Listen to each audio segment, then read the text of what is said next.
let's get into it. Welcome back to Roscoe Library, and I'm very excited for everyone to be here today. So, I will be doing my little review of the Apothecary's Diaries, the first of the light novels.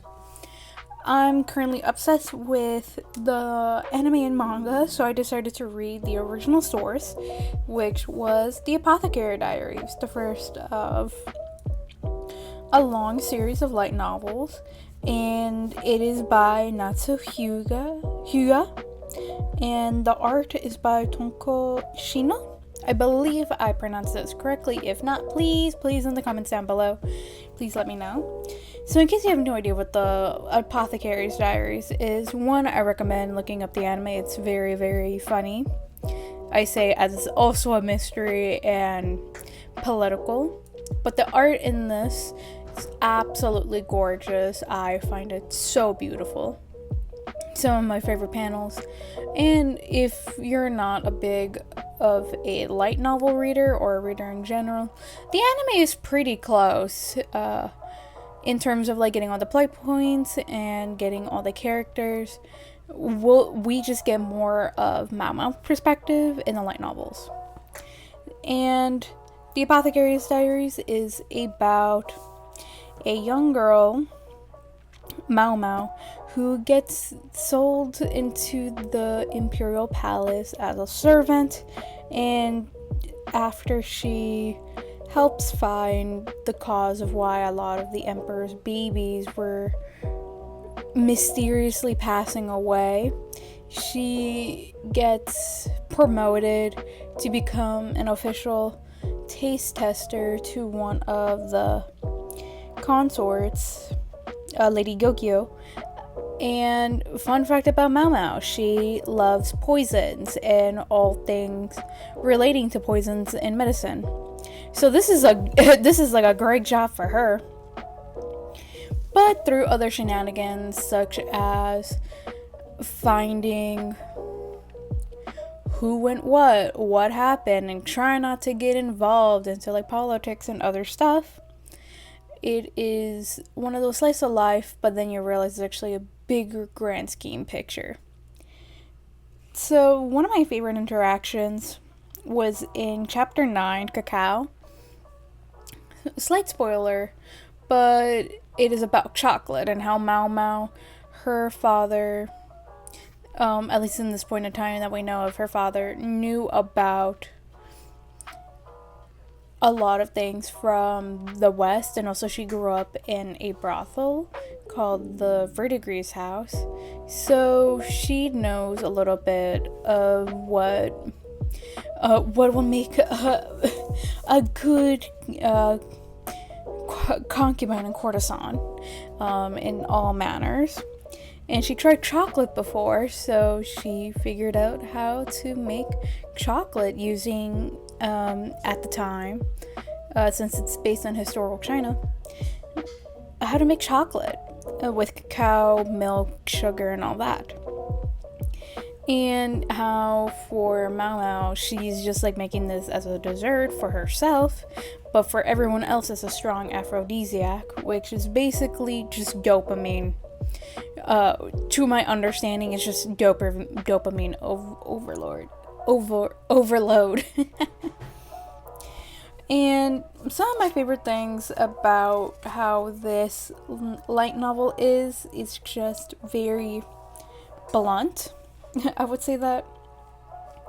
And how it's so real in the sense that, oh yeah, I would also say that, because in the first page, Mao is, doing laundry, and she's just like, what I would give for some good street stall meat skewers.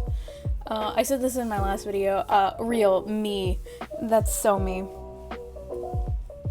And how she goes about not caring about what other people think, at the same time very deeply caring about her position of, oh, I'm just a servant, I can't correction, I don't want to know this secret plot of X, Y, and Z.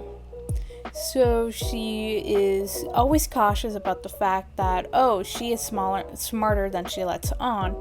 For example, in the first couple of chapters, and also first part of the anime, she hides the fact that she knows how to read because that would mean getting more money, like as payment, but that payment would go directly to her kidnappers.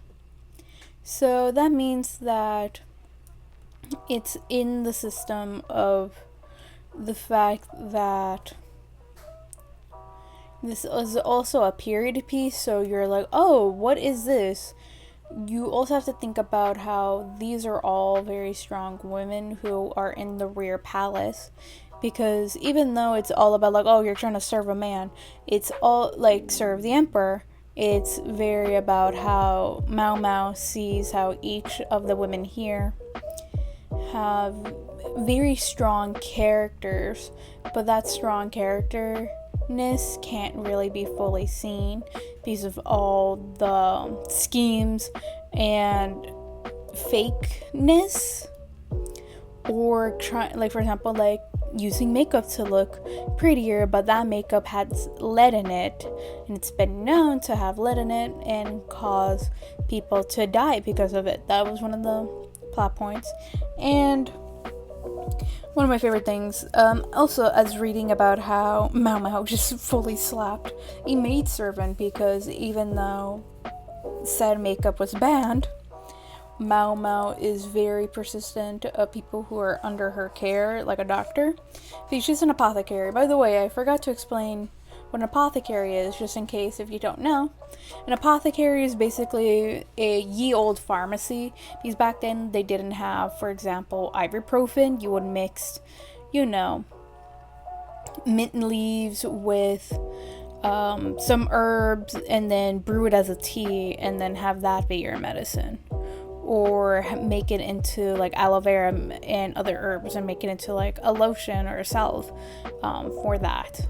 So she studied originally before she got kidnapped to essentially be like the little pharmacy, like the little corner pharmacy, and knows like knowledge, like medical knowledge, but it's different for becoming a doctor. From my understanding is that she knows how to do medical training, like studying, but because since she's also a woman at this time, she cannot be declared as a doctor. She'll be like as a folk healer, from my understanding. If I'm wrong, please put that in the comments down below. But yes, this is also a mix of humor as well. There's a lot of humorous moments, and this is my favorite quote. Is this your aphrodisiac? Gokyo inquired. No, ma'am, this is. Mamo gave her the chocolate-covered fruit, approximately 30 pieces, each the size of a thumbnail. What is this, then? Jinshi asked. It was supposed to be my bedtime snack. Everyone seems to reel a little at that. Basically, in the sense that Mao Mao also apparently is built different. She can handle her alcohol, she can handle poison, she can handle large substances like drugs and stuff like that. And she's just like, oh yeah, this is fine, I know my tolerance. And everyone is like, you shouldn't have a tolerance, or based on your looks, you don't look like you have a tolerance for X, Y, and Z. So it's very humorous, but then there's also like dark secrets and behind of how, oh, there's potential murder plots. There's people who want the line of succession. If you're a big fan of themes like this, I highly recommend. I give this, it was a lot of hard choice, because for me, I was reading this while I was struggling in reading a couple of stuff, because I'm very big into Twisted Wonderland, so this was my little break from Twisted Wonderland.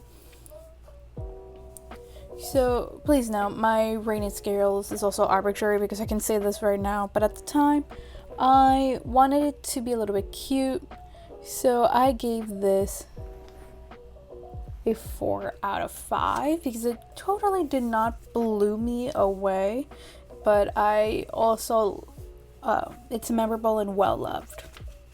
Also, don't forget to support your local libraries. Thank you so much. I hope to see you again. Don't forget to like, comment, and subscribe. And please see my other videos. Goodbye, everyone. See you very soon once again.